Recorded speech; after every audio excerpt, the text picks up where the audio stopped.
Students, बेटा आज हम प्रश्नोत्तर वीडियो नंबर 4 में लेकर आए हैं क्षितिज भाग 2 हिंदी नेताजी का चश्मा, जिसके राइटर हैं स्वयं प्रकाश। तो बेटा इसके प्रश्नोत्तर आपको अपनी उत्तर पुस्तिका यानी कॉपी में लिखने हैं और आपको जो मैंने स्टोरी पिछली वीडियो नंबर 3 में बताई थी उसको एक दो बार ध्यानपूर्वक देखना है और अपनी बुक को भी अवश्य पढ़ना है।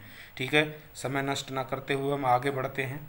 देखिए प्रश्न नंबर 1, नेताजी का चश्मा के माध्यम से देश के करोड़ों गुमनाम नागरिकों के योगदान को किसने उजागर किया है? तो इसका कौन है राइटर? स्वयं प्रकाश।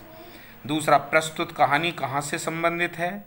एक छोटे से कस्बे से। ठीक है बेटा, यानी ये कहानी कहाँ से शुरू हुई थी? एक छोटे से कस्बे से। कस्बे के मुख्य चौराहे पर किसकी प्रतिमा लगी थी? सुभाष चंद्र बोस की। प्रतिमा किसकी बनी हुई थी? यानी जो बनी हुई थी वो किसकी बनी हुई थी? कौन सा पत्थर था? संगमरमर की। प्रतिमा किसने बनवाई थी? नगर पालिका के उत्साही प्रशासनिक अधिकारी ने। प्रतिमा को बनाने का कार्य किसे सौंपा गया था? हाई स्कूल के ड्राइंग मास्टर को। ठीक है, आगे ड्राइंग मास्टर का क्या नाम था? मोतीलाल जी। मूर्ति बनाने का समय कितना दिया था? 1 महीना। किसने दिया था? मोतीलाल जी ने, जो ड्राइंग मास्टर थे। नेताजी की मूर्ति कितनी ऊंची थी? 2 फुट। सुंदर बनी हुई थी। नेताजी कैसे लग रहे थे? मासूम और कमसिन। किसे देखकर दिल्ली चलो और तुम मुझे खून दो मैं तुम्हें आज़ादी दूंगा वगैरह याद आने लगते हैं? मूर्ति को देखकर। किसकी मूर्ति देखकर? किसकी मूर्ति देखकर बताओ? सुभाष चंद्र बोस की मूर्ति देखकर। उस मूर्ति में बस एक कौन सी चीज खटकती थी, यानी क्या कमी थी? आंखों पर चश्मा नहीं था। कंपनी के काम से इस कस्बे से कौन गुजरते थे? हालदार साहब, यानी लेखक स्वयं प्रकाश।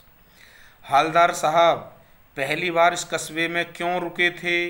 पान खाने के लिए। जब पहली बार आए पान खाने के लिए रुके पान वाले के पास। हालदार साहब ने पत्थर की मूर्ति पर क्या रियल देखा, यानी रियल में क्या देखा उन्होंने? उस तस्वीर पर जो रियल था वो चश्मा था। चश्मा रियल का लगा था, बाकी सब पत्थर की मूर्ति बनी हुई थी जिस पर संगमरमर का चश्मा नहीं था, चश्मा रियल था। रियल चश्मा मूर्ति पर लगा देख क्या सोचा हालदार साहब ने? नागरिकों में देशभक्ति की भावना है, यानी कि यहाँ पर जो लोग रहते हैं उनके अंदर देशभक्ति की भावना है। क्योंकि वो चश्मा लगाया करते थे तो चश्मा नहीं मिला तो उन्होंने ये रियली चश्मा लगा दिया। ठीक है, आगे। हालदार साहब जब भी कस्बे से गुजरते पान खाते क्या देखते? मूर्ति का चश्मा बदला हुआ देखते, यानी देखकर वो अचंभित हो जाते कि रोज बदला जाता है। मतलब जब भी वो आते हैं 15 दिन में तो हर बार एक नया चश्मा बदला हुआ देखते थे वो। ठीक है, आगे। मूर्ति पर चश्मे बदलने के प्रकार कौन से थे? गोल फ्रेम, मोटा फ्रेम, चौकोर फ्रेम आदि आदि। हालदार साहब ने चश्मे बदलने का कारण किससे पूछा? किससे पूछा था? पान वाले से। यानी उसने किससे पूछी ये बात कि चश्मा कौन बदलता है? तो पान वाले से पूछा। चश्मा कौन रोज बदलता था? कैप्टन। तो कैप्टन बदलता था। कैप्टन कैसा था? लंगड़ा था, ये आपको बताइए। कैप्टन कौन था? चश्मे बेचने वाला। वो आर्मी का कैप्टन नहीं था। कैप्टन चश्मे वाला नेताजी का साथी है या आज़ाद हिंद फौज का भूतपूर्व सिपाही है, ऐसा किसने कहा था? हालदार साहब ने पान वाले से कहा। आगे, वो लंगड़ा क्या जाएगा फौज में, पागल है पागल पागल, ये किसने कहा था? पान वाले ने। किससे कहा था? हालदार साहब से।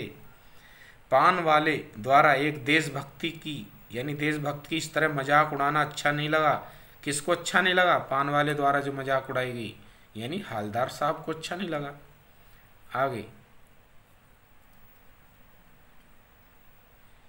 एक बूढ़ा मरियल सा लंगड़ा आदमी, गांधी टोपी, काला चश्मा, संदूक सी बांस पर टंगे चश्मे, कौन कौन लेकर आया था ये सब, किसके पास थी? यानी लंगड़ा था, गांधी टोपी पहनी थी, काला चश्मा पहना था, संदूक सी हाथ में थी, बांस पर टंगे हुए चश्मे थे। कौन था वो? कैप्टन। यानी कैप्टन के लिए ये सारी बातें प्रयोग की गई हैं। क्वेश्चन नंबर 26, हालदार साहब कस्बे से कितने वर्ष तक निकलते रहे थे? यानी वो वहाँ उस कस्बे से कितने वर्ष तक निकले? 2 साल। आया था ये वाक्य उसमें। एक बार हालदार साहब चकित क्यों हो गए थे? मूर्ति पर चश्मा ना देखकर। यानी एक दिन चश्मा नहीं दिखाई दिया उन्हें। क्यों? क्योंकि वो मर चुका था। मूर्ति पर चश्मा न होने का कारण पान वाले ने क्या बताया? कैप्टन मर गया। कैप्टन की मृत्यु के पश्चात हालदार साहब पुणे आए। कितने दिन बाद आए थे उसकी मृत्यु होने के बाद? 15 दिन बाद। हालदार साहब ने आज मूर्ति पर क्या देखा? सरकंडे से बना चश्मा, असली चश्मा लगा देखा सरकंडे का। हालदार साहब ने सरकंडे के चश्मे को देखकर क्या सोचा? बच्चों ने लगा दिया होगा, ये उन्होंने सोचा।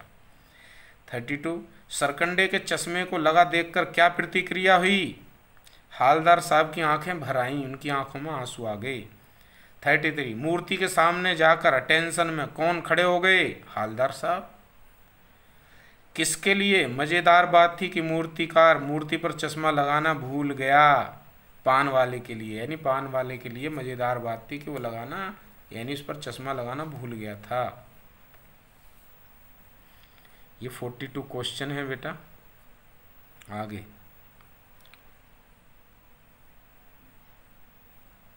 मूर्ति के नीचे क्या लिखा था? मूर्तिकार मास्टर मोतीलाल का नाम। आपने देखा होगा जब कोई तस्वीर बनाता है तो अपना नाम भी नीचे लिख देते हैं बनाने वाला। आगे किसका आशय खुले मैदान में सिनेमा देखने की व्यवस्था से है? किसका है? ओपन एयर सिनेमा घर। यानी वहाँ पर जो कस्बे की कुछ बातें भी बताई गई हैं, जब आप अध्याय को पढ़ोगे वहाँ पर 2 ओपन एयर सिनेमा घर भी थे। यानी वहाँ का वातावरण यानी किस प्रकार से था, वहाँ क्या क्या था, वो सारी बातें आपको मिलेंगी इसमें जब पढ़ेंगे। अध्याय को शुरू में ही लिखी हुई हैं। तो यहाँ पर खुले मैदान में सिनेमा देखने की व्यवस्था से है, यानी ओपन एयर सिनेमा घर। एक लड़कों का स्कूल, तो कुछ बातें हैं जो मैंने लिखी हैं। एक लड़कों का स्कूल था वहाँ, एक लड़कियों का स्कूल, एक सीमेंट का छोटा कारखाना, 2 ओपन एयर सिनेमा घर और एक नगर पालिका थी। ये कहाँ थी? उस कस्बे में थी जहाँ पर ये हम अध्याय पढ़ रहे हैं। हालदार साहब कस्बे से किसके द्वारा निकलते थे? यानी वो कस्बे से जो जाते थे, पैदल जाते थे, हवाई जहाज से जाते थे, कैसे जाते थे? वो जीप के द्वारा जाते थे, जीप। हालदार साहब के मुंह से चीख क्यों निकल पड़ी? सरकंडे का चश्मा लगा देखकर उन्हें लगा अरे, यानी चीख निकलने का मतलब डरे नहीं थे वो, चीख निकलने का मतलब उन्हें अचंभा सा हुआ इस चीज़ का। हालदार साहब मूर्ति की तरफ देखना क्यों नहीं चाहते थे? क्योंकि मूर्ति अधूरी देखकर, क्योंकि उस पर वो मर चुका था तो चश्मा नहीं लगेगा, क्योंकि उसे पता था वो तो कोई है नहीं लगाने वाला, तो इसलिए उस मूर्ति को देखना वो नहीं चाहते थे। 41, हंसमुख स्वभाव का मोटा थुलथुल आदमी, काला दांत दिखाकर हंसना, बात को रोचक बनाकर कहना किसके लिए कहा गया है? पान वाले के लिए। यानी वो कैसा था उसके बारे में बताया। कई बार ऐसा क्वेश्चन आया है कि पान वाले का चित्र खींचिए, पान वाले की जानकारी दीजिए कि वो किस प्रकार दिखता था। तो आपको ये लिखना है हंसमुख स्वभाव का मोटा थुलथुल आदमी, काला दांत दिखाकर, यानी काला था, दांत दिखाकर हंसता था, बात को रोचक बनाकर कहना, उसके लिए बहुत वो आनंद लेकर बातें बताता था। तो ये किसके लिए कहा है? पान वाले के लिए। आगे नेताजी का चश्मा पाठ में देश प्रेमी किसे बताया है? तो देश प्रेमी किसे बताया इसमें? कैप्टन चश्मे वाले को, जो लंगड़ा व्यक्ति था जो अब मर चुका था। ठीक है छात्रों, तो आपको मैंने इसकी जानकारी दी, प्रश्न उत्तर लिखवाए, ये आपको अपनी कॉपी में लिखने हैं, कॉपी बोले उत्तर पुस्तिका में। तो ठीक है छात्रों, अब हम नेक्स्ट वीडियो में मिलेंगे नेक्स्ट अध्याय के साथ। इस अध्याय को आप अच्छी तरह पढ़ लेना, समझ लेना और वीडियो को बार बार देख लेना। और ये प्रश्नोत्तर अपनी कॉपी में अवश्य लिख लेना जो मैंने लिखाए हैं, बुक के अंदर भी दिए हुए हैं। अगर आपसे लिखे जाएँ तो लिख लेना, वहाँ परीक्षा में अलग से ही आते हैं। अगर आपके अध्याय समझ में आ गया है, चैप्टर को पढ़ लिया है, समझ लिया, तो प्रश्नों के उत्तर आसानी से दे पाएंगे। ठीक है छात्रों, आपने वीडियो को बड़े ध्यान से सुना, समझा, तो ठीक है, मिलते हैं नेक्स्ट वीडियो में। वीडियो देखने के लिए आपका बहुत बहुत धन्यवाद।